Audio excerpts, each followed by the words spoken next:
Assalamu alaikum wa rahmatullahi wa barakatuhu. Yani hijri town liya liza khunku Jumadal Ula Tayet.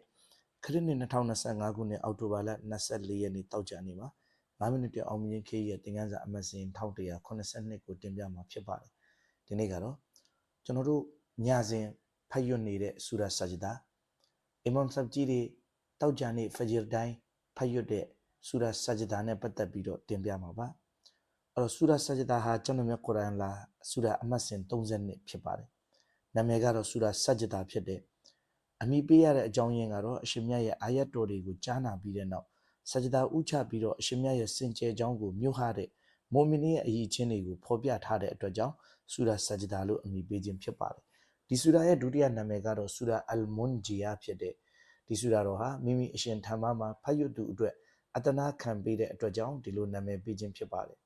ဒီဆူရာတော်ရဲ့ရည်ရွယ်ချက်ကအမှန်တရားအတွက်အထောက်အထားတွေနဲ့တင်ပြတာကျွန်တော်မြတ်ကုရ်အာန်မှာပါရှိနေတဲ့အမှန်တရား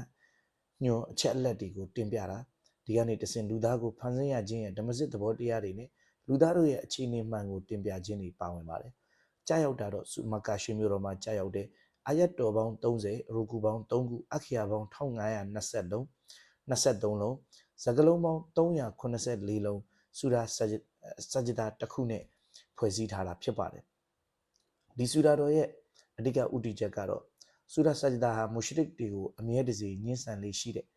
တည်ပြီးတဲ့နောက်မှာပြန်လည်ရှင်ပြန်ထားရမယ့်အကြောင်းတွေကိုအဓိကထားဆွေးနွေးတင်ပြထားပါတယ်မုရှရစ်တွေဟာကုရ်အာန်ဆလ္လာလာဟ်အလိုင်ဟိဝါဆလမ်ကိုဒီအချက်ကိုတဟဲပြုပြီးတော့လိန်လေတဲ့သူလို့ဆွဆွဲကြတယ်ဒီဆူရာတော်ဟာကျွန်တော်မြတ်ကုရ်အာန်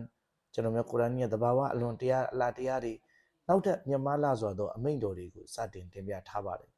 အဲ့တော့ဆူရာဆာဂျဒါမှာပါဝင်တဲ့အကြောင်းအရာတွေအကျဉ်းချုပ်ကတော့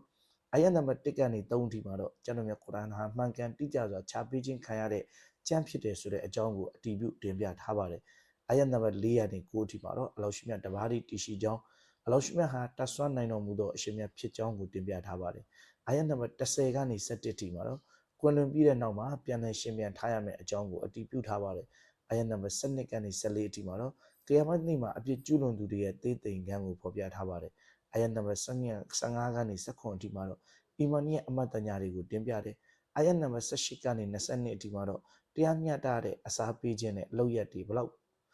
အရေးကြီးတယ်လဲ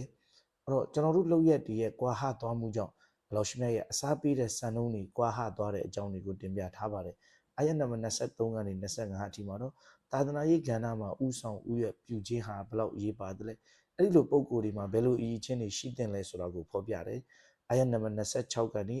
ဆူရာတော်ရဲ့အဆုံးအာယတ်နံပါတ်30အထိမှာတော့အထောက်အထားတွေနဲ့တရားရည်တိုက်ကျွေးခြင်းတွေရဲ့နမူနာတွေကိုဖော်ပြထားပါတယ်အစ္စလာမုအလိုင်ကွမ်ဝရဟ်မတုလ္လာဟီဝဘရကာ